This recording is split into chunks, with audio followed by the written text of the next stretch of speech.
समर्थ सद्गुरू श्री गजानन महाराज की जय. ओम नमो भगवते वासुदेवाय. महालक्ष्मी माता की जय. नमस्कार मंडळी, ब्रह्मांड नायक या भक्तिमय चॅनेलवर आपल्या सर्वांचे मनापासून स्वागत. गजानन महाराज व भगवान विष्णू, माता लक्ष्मी यांच्या नामस्मरणाने आजच्या व्हिडिओची आपण सुरुवात करूया. आजच्या व्हिडिओमध्ये आपण बघणार आहोत दीपदान कधी, कसे व कुठे करावे. आपण रोज देवापुढे दिवा लावतो, पण तुम्हाला माहिती आहे का की शास्त्रात दीपदान हे सर्वात मोठे दान मानले गेले आहे. एक छोटासा दिवा तुमचे नशीब कसे बदलू शकतो आणि अधिक मासात किंवा इतर सणांना दीपदान का करावे हे आजच्या व्हिडिओमध्ये आपण बघणार आहोत. दीपदान म्हणजे केवळ स्वतःच्या घरात दिवा लावणे म्हणजे दीपदान नाही. जेव्हा आपण एखाद्या पवित्र ठिकाणी, उदाहरणार्थ मंदिर, नदीकाठी, गरजू व्यक्तींच्या घरी किंवा अंधाराच्या जागी इतरांच्या कल्याणासाठी किंवा देवाप्रती कृतज्ञता व्यक्त करण्यासाठी दिवा लावतो किंवा ब्राह्मणाला दिवा दान करतो, त्याला दीपदान म्हणतात. पौराणिक कथा नुसार पद्मपुराण व स्कंद पुराणामध्ये दीपदानाचे विशेष महत्त्व सांगितले आहे. असे म्हटले आहे की जो व्यक्ती दीपदान करतो त्याच्या पितरांना नरकातून मुक्ती मिळते आणि ते स्वर्गात जातात. दिवा हा ज्ञानाचे प्रतीक आहे. दीपदान करून आपण ईश्वराकडे प्रार्थना करतो की आमच्या जीवनातील अज्ञानाचा, संकटाचा आणि आजारपणाचा अंधार दूर कर आणि सुखाचा प्रकाश दे. आपण दीपदान कुठे कुठे करू शकतो? देवळात, विशेषतः विष्णू किंवा शिव मंदिरात जाऊन दीपदान करू शकतो. यामुळे जीवनातील संकटे दूर होतात. नदी किंवा तलावाच्या काठी दीपदान करू शकतात. याला नदी दीपदान म्हणतात, ज्यामुळे पितृदोष शांत होतो. घरातील तुळशीजवळ किंवा मुख्य प्रवेशद्वाराजवळ दीपदान केल्यामुळे घरात नकारात्मक ऊर्जा येत नाही आणि माता लक्ष्मी प्रसन्न होते. अंधाऱ्या किंवा निर्जन ठिकाणी, म्हणजे जसं रस्त्यावर किंवा पिंपळाच्या झाडाखाली, वाट सर्वांना रस्ता दिसावा म्हणून पूर्वी दीपदान केले जायचे. याने राहू आणि शनीचे दोष दूर होतात.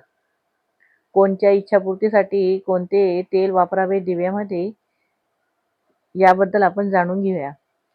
गाईचे शुद्ध तूप दिव्यात टाकल्यामुळे घरात सुख, समृद्धी आणि उत्तम आरोग्य लाभते. दिव्यामध्ये तिळाचे तेल टाकल्यामुळे सर्व प्रकारच्या संकटांपासून मुक्ती मिळते आणि शत्रूंवर विजय प्राप्त करता येतो. मोहरीचे तेल दिव्यामध्ये वापरल्यामुळे शनिदेवाची कृपा मिळते आणि नजरदोष नाहीसा होतो. अधिक मास, ज्याला पुरुषोत्तम मास किंवा मलमास असेही म्हटले जाते, हा हिंदू पंचांगातील अत्यंत पवित्र आणि आर्थिकदृष्ट्या महत्त्वपूर्ण महिना आहे.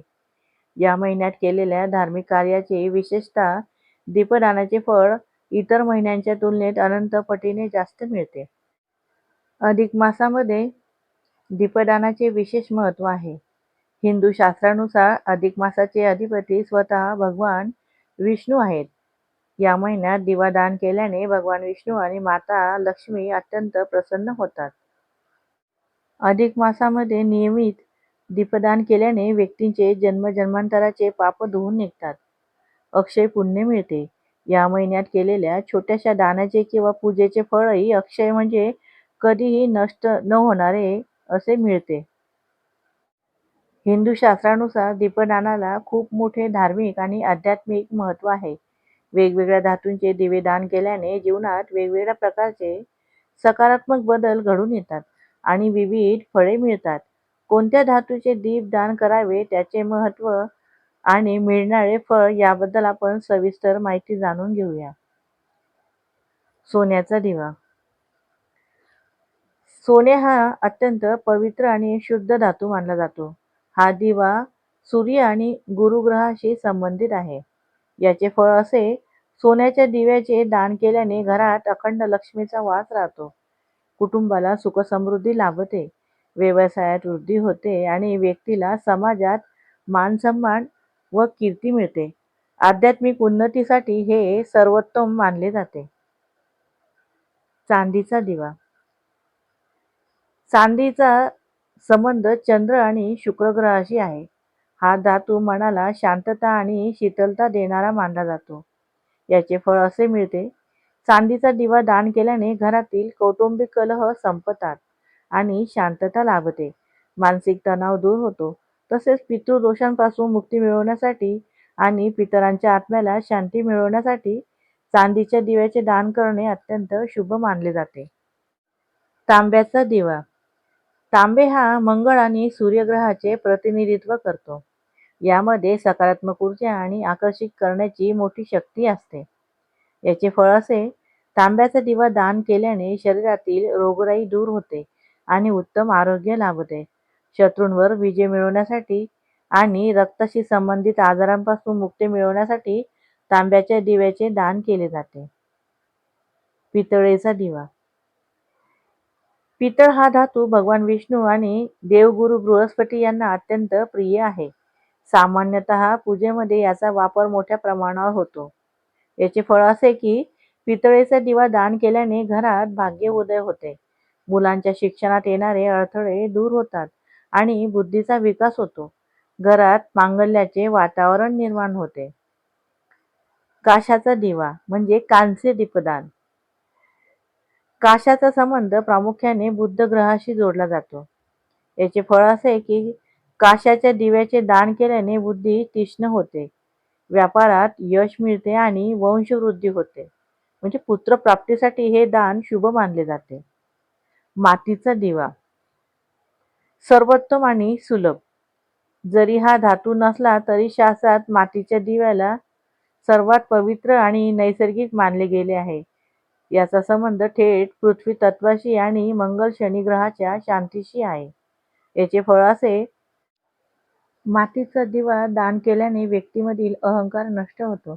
यामुळे घरात सुखशांती समृद्धी येते. सर्व प्रकारच्या ग्रहांचे दोष निवारण करण्यासाठी शुद्ध मातीचा दिवा दान करणे अत्यंत फलदायी ठरते. जर धातूचे दिवे शक्य नसेल तर गव्हाच्या पिठाचे म्हणजे कणकेचे 33 दिवे तयार करावेत. हे दिवे भगवान विष्णूंच्या समोर लावून दान केल्याने घरातील आजारपण दूर होते आणि घरात सुखसमृद्धी व शांती येते. भगवान विष्णू किंवा कृष्ण मंदिरात दिवा लावणे सर्वोत्तम मानले जाते. रोज संध्याकाळी तुळशीपाशी गाईच्या तुपाचा दिवा लावावा. जवळपास पवित्र नदी असेल तर नदीच्या पात्रात दीपदान करावे. शिवशंकराच्या मंदिरात किंवा बेलपत्राच्या झाडाखाली दीपदान केल्याने अकाली मृत्यूचे भय टळते. घराचा मुख्य दरवाजा म्हणजे मुख्य प्रवेशद्वाराजवळ दिवा लावल्याने माता लक्ष्मीचा घरात प्रवेश होतो. दीपदानाचे नियम आणि संख्या म्हणजे 33 दिव्यांचे महत्त्व. अधिक मासात 33 या संख्येला खूप महत्त्व आहे. 33 दिवे हे 33 कोटी देवतांचे प्रतीक म्हणून लावले जातात. अधिक मासाच्या समाप्तीला म्हणजे अमावास्येला किंवा कोणत्याही शुभ तिथीला 33 दिवे दान करण्याचा संकल्प केला जातो. अधिक मासातील दीपदानासाठी शक्यतो गाईच्या शुद्ध तुपाचा वापर करावा. जर तूप नसेल तर तिळाचे तेल वापरावे. दिवा दान करताना तो विझलेला नसावा. तो प्रज्वलित म्हणजे पेटवलेला असावा.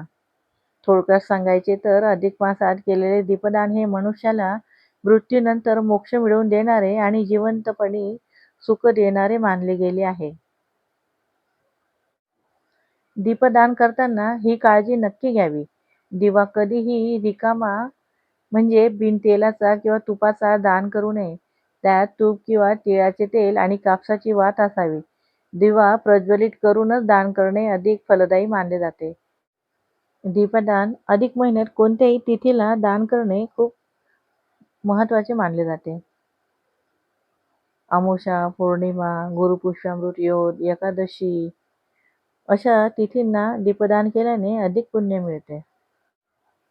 अधिक मासामध्ये कणकेचे दिवे लावलेले असतात. त्या दिव्यांचे नंतर काय करावे?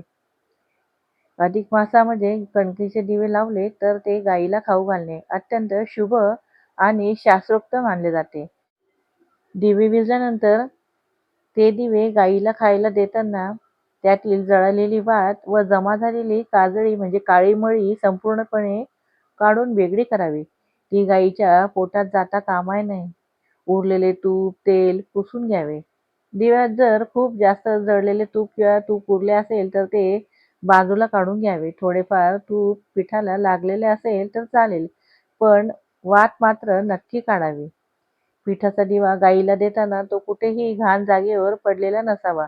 तो स्वच्छ परातीत किंवा पानात ठेवूनच गाईला द्यावा.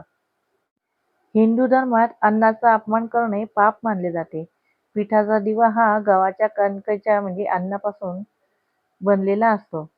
दिवा विझल्यानंतर तो कचऱ्यात किंवा पाण्यात टाकण्याऐवजी गाईला दिल्यास अन्नाचा सदुपयोग होतो आणि अन्नपूर्णा मातेचा आशीर्वाद मिळतो.